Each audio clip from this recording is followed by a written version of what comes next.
vertrouwelijk. En dat zou wel eens op een rare manier een einde kunnen maken aan onze onderhandeling. Ja, dan. Je hebt ook nog anders zin om mee te beginnen.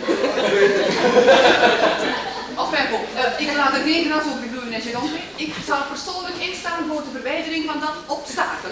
Wat denkt je bunker van mij wel, met zijn madame? Allemachtig achter takken, mama muur. Ja, ik moet zeggen dat opvoeding van kinderen een zaak is die een heleboel bewuste toewijding vraagt. Als je het mij vraagt, hè, dan kan je een hoop bewuste schokken onder zijn gat krijgen. Maar waarom begint u daar nu over? Ja, ik was juist aan het denken dat dat wangedrag van zijn jonge gasten misschien wel eens het gevolg zou kunnen zijn van de slechte opvoeding die ze van hun moeder gekregen hebben.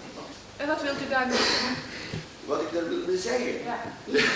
Dat indien uw punker af en toe eens ferm op zijn plicht had gewezen, hè, dan zou ik nu zo niet versleten worden als een stomme kiek. Ah ja, ik begrijp het al. Maar u, hè, u heeft uw zoon natuurlijk een foutloze opvoeding gegeven. Zoutloos? Foutloze. Nee, helemaal niet. Maar ik zou in de grond zakken, hè. Moest mijn zoon ooit van die dingen hebben uitgesproken, die het gedrag van uw punker nog maar enigszins benaderen.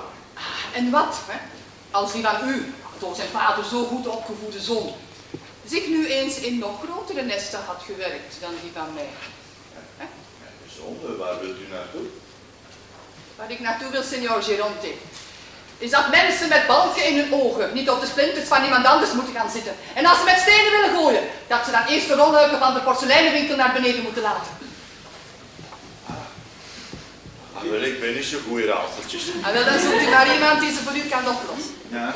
Zeg, maar heb jij iets gehoord over mijn zoon? De nagel op de knop, op de kop.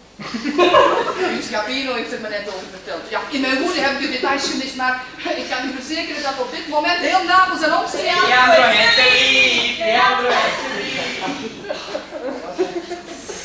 Heel Napels en omstreken zal u zeker kunnen veilig helpen. Maar als u me nu wil excuseren, ik ga een advocaat zoeken. Hoe? Om te onderzoeken wat we nu het beste kunnen doen. Arrivederci.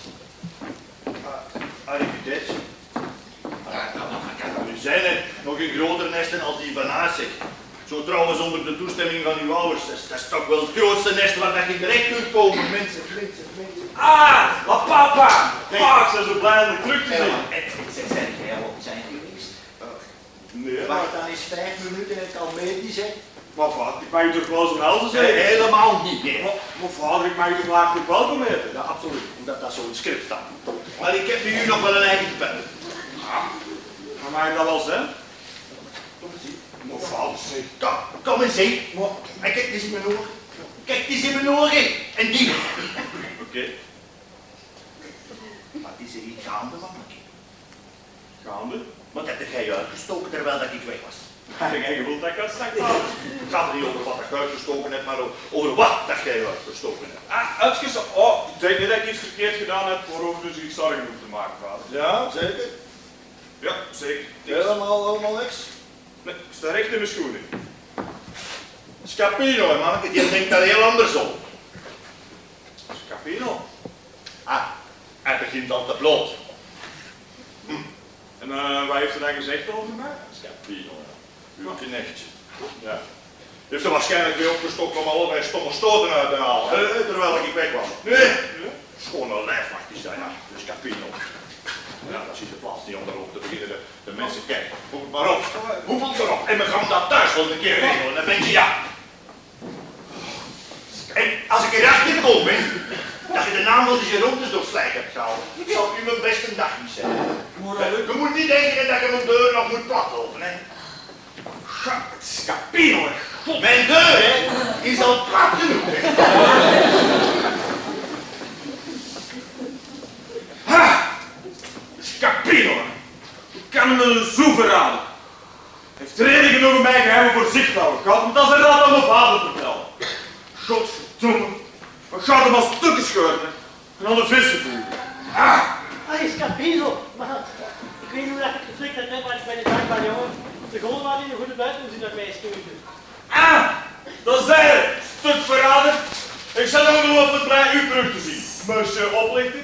Hé, kom maar af. Hé. Mok. Terwijl zeggen. Kom hier, ik vol een vader nu maar. De heer Volvo is daar nu wat overdreven. Maar, je bent geen grappen.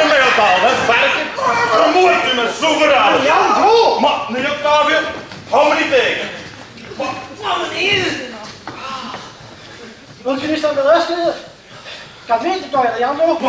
Wat me doen? Ik ga als een kelsworst, een peer op zijn bakkes.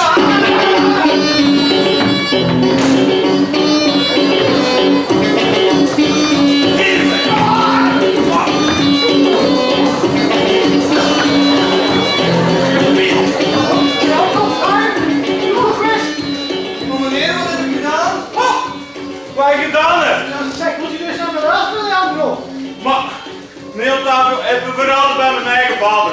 De smeerlap. Ik had niet verwacht dat ik zo snel zo achterkomen, hè. Kom, vertel me wat je mee bezig was. We krijgen deze gelegenheid, waar ze nu bij? Ach, ik zet weg. Hey. Oké. Van de profijt van uw verjaardag, dat heb ik gekraakt. Ik had een paar vrienden met grote dorst. Ah, dat is van u!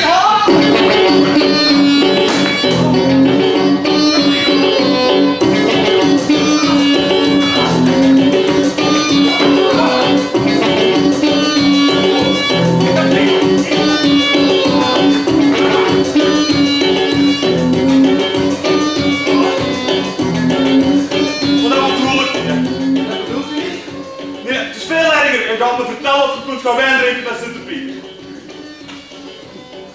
Oké. Toen u mij naar dat zigeunermeisje stuurde, met dat gouden horloge, Ja? en ik terugkwam met mijn kleren afwarten en mijn gezicht onderbloed, Aha, en ja? ik vertelde dat ik door een paar zwaar jongens in elkaar getimmerd was. En dat ze Ja? dat horloge gepikt hadden. Ja. Dat was niet waar. Hoe is het niet Ik heb dat horloge van mezelf gehouden. Maar, Scapino, kon je dat naar mijn horloge doen? Nou, zie je hoe laat het is. Scapino, ik ben bang dat de kern van de zaak niet is. Hè. Van de zaak, meneer. Nee, het is nog erger gekomen.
Gaat het?